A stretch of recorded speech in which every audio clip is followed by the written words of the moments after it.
Hey everybody, and welcome back to R&B Homestead. Chocolate is making a special appearance today, but today's video is about actually questions you should be asking or things you should be looking for when you are looking for land. First things first though, you have to decide, are you going to buy property with a house already on it? Or are you going to be buying raw land? So in this case, I'm buying raw land. So what that means is my list is more catered to raw land. But you still should ask some of these questions. So the first thing is you find out, okay, you want to do raw land. So we're going to look at about 15 things that you should look for. And if you get to the end of the video, you might get a couple of bonuses. Never know.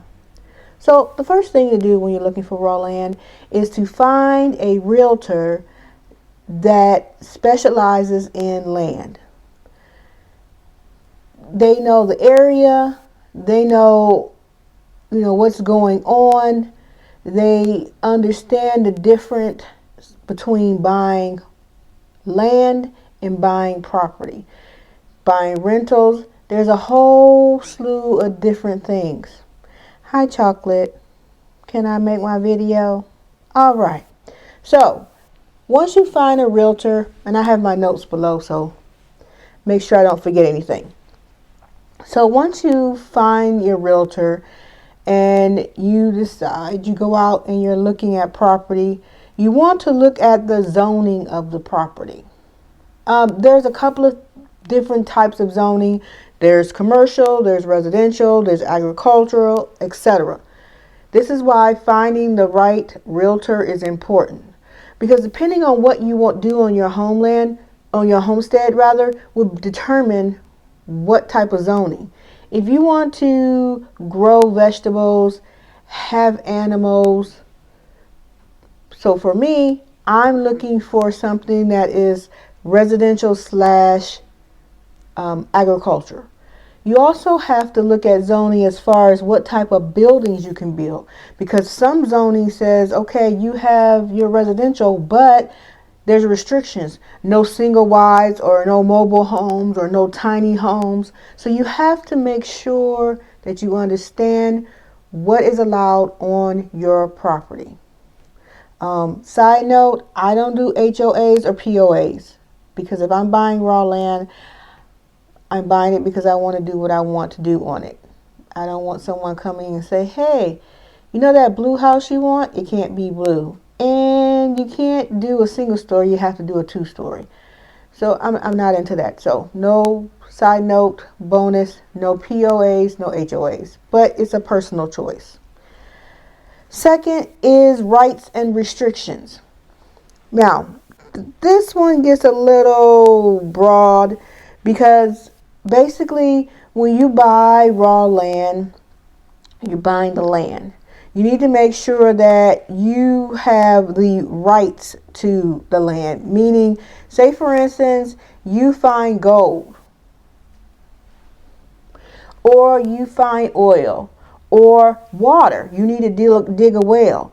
You need to make sure that you own the mineral rights, or the rights to the items that are on your land. The trees. Like I actually have viewed a couple of raw land parcels where they were selling me the land, but they had sold the trees to a logging company. And also the coal rights weren't mine. So if I was to find coal while they were digging, I wouldn't own the rights to that. So you need to make sure that you own the different rights that come to you as a property owner. The mineral rights, the water, the timber. Just do your research. Also, again, it goes back to restrictions. Remember what I said in part 1 with zoning. You need to make sure you don't have any restrictions, meaning you can build what type of house you want. If you want a barn dominium, and there's restrictions on the size or the materials that you can use, what can you say? Or say, for instance, like me, I'm not going to be off-grid. And of course, there's different definitions and what's off-grid and what's on-grid.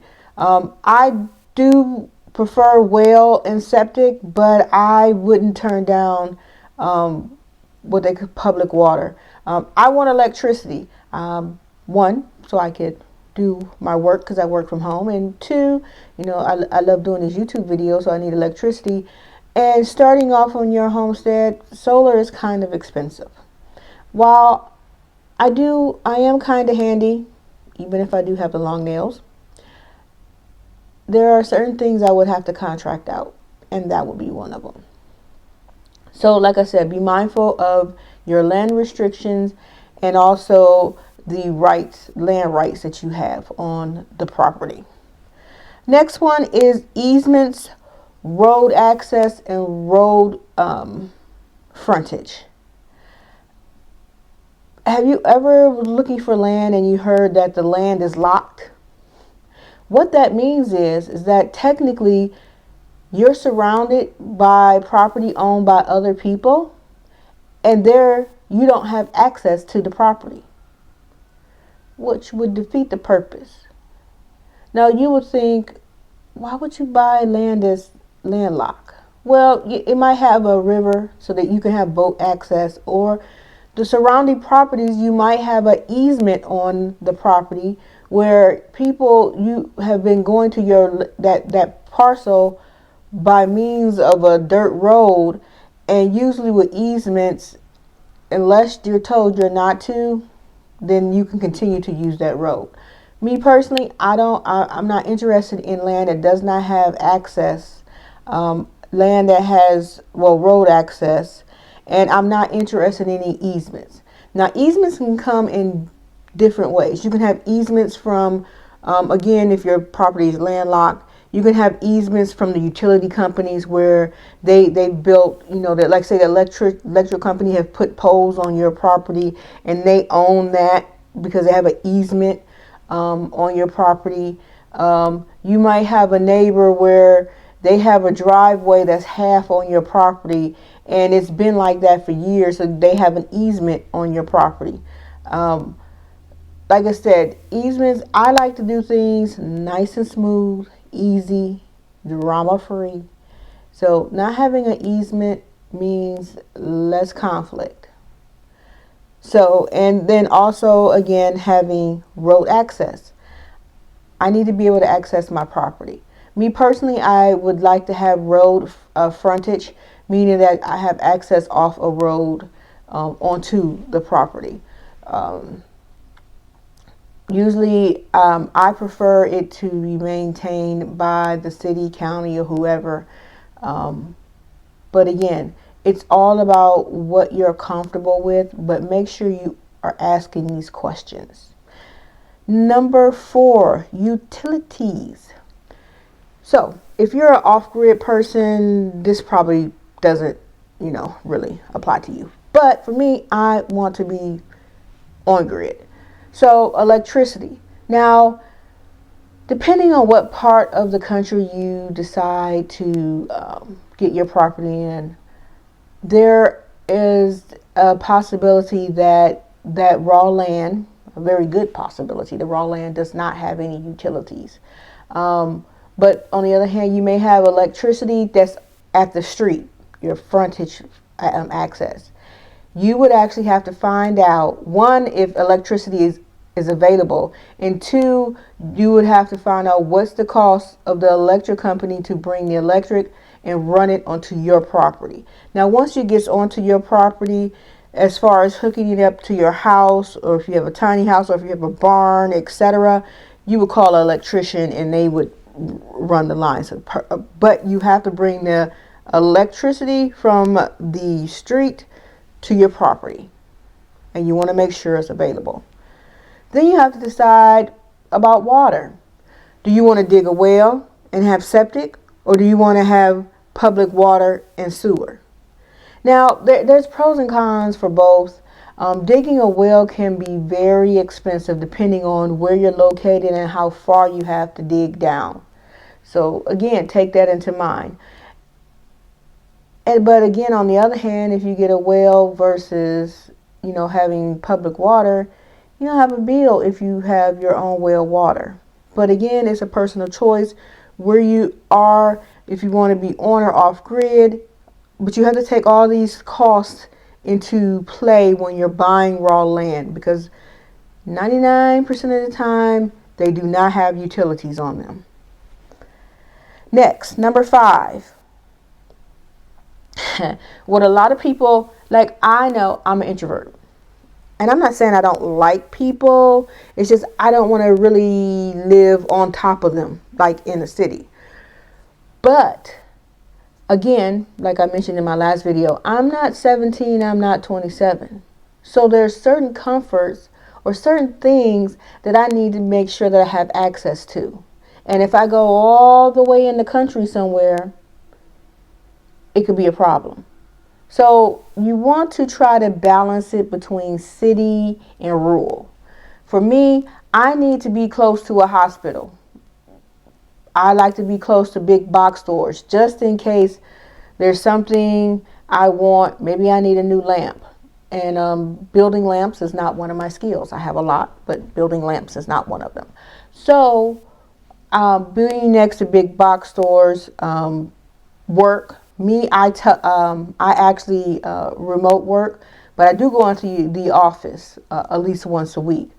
So again, while I want to be in a rural setting, I'm looking at be about 30 or so minutes from a hospital, maybe 45 minutes from a big box store. Schools don't matter to me, but if you have children, you want to make sure that you are close enough to their school or any activities they may want. So again, keep in mind your proximity to the city, because there are certain services that, like me, I could be working on my tiny home and I might cut myself, need to go to the hospital. Well, if I'm an hour away, I'm losing blood here. So again, be mindful of where you want to build your property at, and this location to the city, to certain essentials in the city. Number 6, this is a personal preference, whether you want the property to be clear or not, or wooded. So do you want the property to be clear of all the wood, or do you prefer to have wooded property? Usually with raw land, a good portion, I want to say 85 to 95% of the land is wooded. It is a possibility that there is, once you go through up in the land, that there is a clearing somewhere. If not, you would have to do the clearing. Now, there's very creative ways you can go about this. 1, you can clear it yourself. 2, you can contract it out. And 3, you can make a deal with a lumber company to have them come in and log your property, and they would clear a path, and then they would be able to they would have access to that wood. And you may even when you cut them down, make a deal with a logging company to actually mill that wood at a discounted rate, because they get part of the wood and you get part of the wood, and they mill it for you at a discount price. So again, you have to realize clearing property can be expensive. So take that in consideration when you are looking at raw land. Number 7, maintaining access roads. So say you have your driveway on your property. Well, guess what? Unlike the city is not sending a snowplow to plow your driveway. And if you build your property to where doesn't have any road frontage, or say for instance the front of your property is a dirt road, or it's a shared road between the properties that are on that road. So you have to take in consideration the maintenance of keeping up these roads in your driveway. And if there's a contract in place, if there's multiple people that are supposed to keep up this road, and what portion of that money you owe. So again, when you're factoring in looking at raw land, also factor in not only putting in access roads but maintaining those access roads. Let's see, we're on number 7. So let's go to number 8.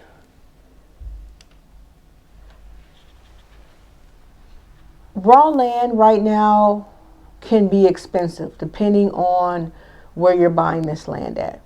I'm in Virginia right now, and I literally saw this property that was like a quarter of an acre, and they wanted like $65,000 for it.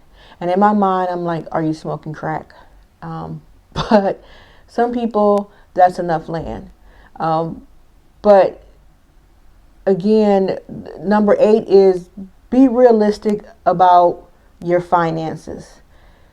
You need to get your finances in order, because there's very few companies out there that have lot loans, which means they give you loans to purchase land. I was able to save up to buy land at a certain price, and I'm sticking at that budget. So again, make sure that you are educated on what prices are for the raw land. Number 9, once you decide that you want to build a homestead on this raw land, you have to think of how you're going to go about this. Having a plan, having your land kind of sketched out in a book like I showed you in my first video, knowing where you want things at, if you want well, if you want public water, just basically knowing what you want. This also curtails on knowing how much land you'll need based on what you want to do on your homestead. Like if you want to have cattle, then they recommend that you have at least 2 acres per cattle. So you can't go buy 1 acre land and have like 5 cattle. That's not gonna work. For me, I started off because I was looking at Arizona. I was looking at 20, 40, 60, 80, 120 acres. Moving into the areas where, it's cheaper to dig a well, the water table is different, all these different factors that come into play, the cost of the land. Now I'm looking anywhere from, I want to say 8 acres to about 20 acres. Because that would give me enough land to keep the animals I want, build the type of house I want, and also have the type of garden and also orchard that I want. And number 10, make sure that you do your research on the land. And what I mean about that is you can go and Google and you need to make sure there's a free title. Like there's not someone hidden that technically owns title to the property that they're not disclosing. But you also want to know the area. Look around at the properties surrounding yours. Even consider, knocking on the doors and meeting some of the neighbors. Because the worst thing to do is to buy, 10 acres of land and have a feud with your neighbors. Or for instance, like, certain states that have free range cattle. You don't want to buy a property where you have cattle, free range cattle, and then there's some type of restrictions on you putting up a fence. So again, know the area that you're going to look into.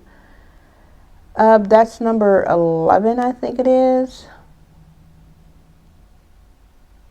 Yeah, number 11. So, I would recommend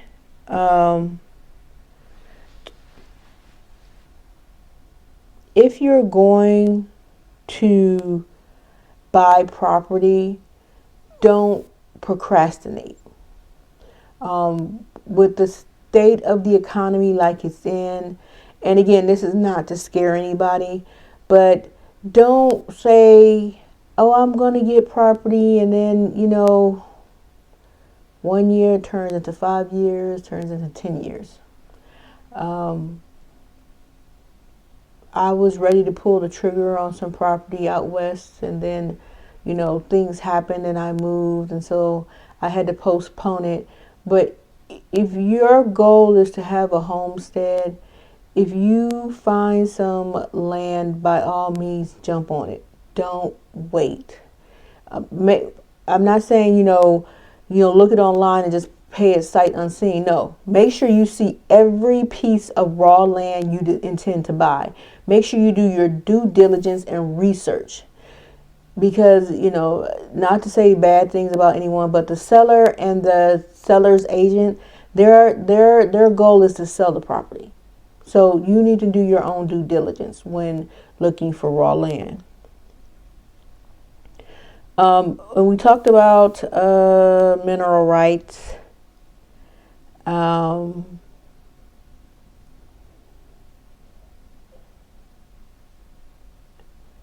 I think that's about it. Those are the major questions that you're looking at. So I think we made it to like 14. But those are the major ones when looking into buying land. Now, once you've done all that, and you've decided what type of structure you want and how you want to build out this land, then you can move forward, sign on the dotted line, buy that land. So, main part is, if you want a homestead, you want to buy raw land, you have to get out there, look at the land, do your due diligence, buy the land. Don't procrastinate. So next video, we're going to talk about, now I like I said, I work from home, but there are other methods to making money on a homestead. And I don't mean just selling your organic eggs, which, don't get me wrong, that is a business, but there are some creative ways to make money off your homestead. So make sure you subscribe, hit that bell notification so you're notified every time I do a new video, and watch out for my next video on different ways to make money on your property. But until next time, see you later.